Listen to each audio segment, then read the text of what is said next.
In 2016, after a painful breakup, I took a solo trip to a hill station and checked into an old hotel called Hillview Lodge. The receptionist hesitated before giving me the key to room 37, saying every other room was booked. That night was unnaturally silent. At around 2:30 a.m., I heard something heavy being dragged across the ceiling. Impossible, since my room was on the top floor. When I called reception, no one answered. On the second night, slow, deliberate knocking came from inside my bathroom door. I lay frozen. When I finally whispered, "Who's there?" the knocking stopped instantly. On the third night, the mirror behaved strangely. I sat up in bed, but my reflection stayed lying down for 2 full seconds before moving. Terrified, I packed my bags and left. At checkout, I asked about room 3.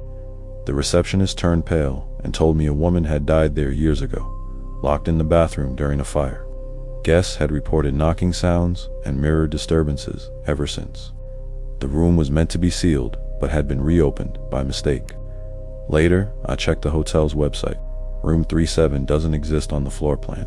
I worked night shifts and took the last bus home every night. It was usually empty, just me and the driver. One night at 11:45 p.m., I heard someone whisper my name from the back seat. No one was there. The next night, the voice returned. It said, "Don't look back." I laughed it off, blaming exhaustion. On the third night, the bus stopped suddenly in the middle of the road. The driver turned to me and asked, "Did you hear it too?"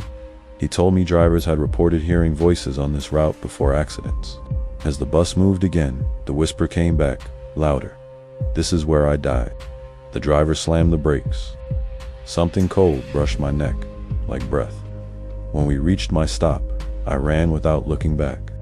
I quit the job the next day. Months later, the route was changed after multiple reports. One driver had crashed, claiming someone grabbed the steering wheel. One rented a city apartment with suspiciously low rent. The landlord rushed the paperwork and only said, "If you hear noises, ignore them." At first, it was footsteps at night, then doors opening by themselves. Worst of all was the constant feeling of being watched. One night, I recorded myself sleeping. At exactly 3:17 a.m., the camera tilted on its own. A tall, thin shadow appeared on the wall, clearly not mine. The next night, I heard breathing beside my bed. When I turned on the light, nothing was there, but the mirror showed a figure standing near the door. The landlord later admitted the previous tenant had died alone and wasn't found for weeks. Neighbors claimed they saw someone standing at the window even when the apartment was empty. I moved out that day. The listing is still online.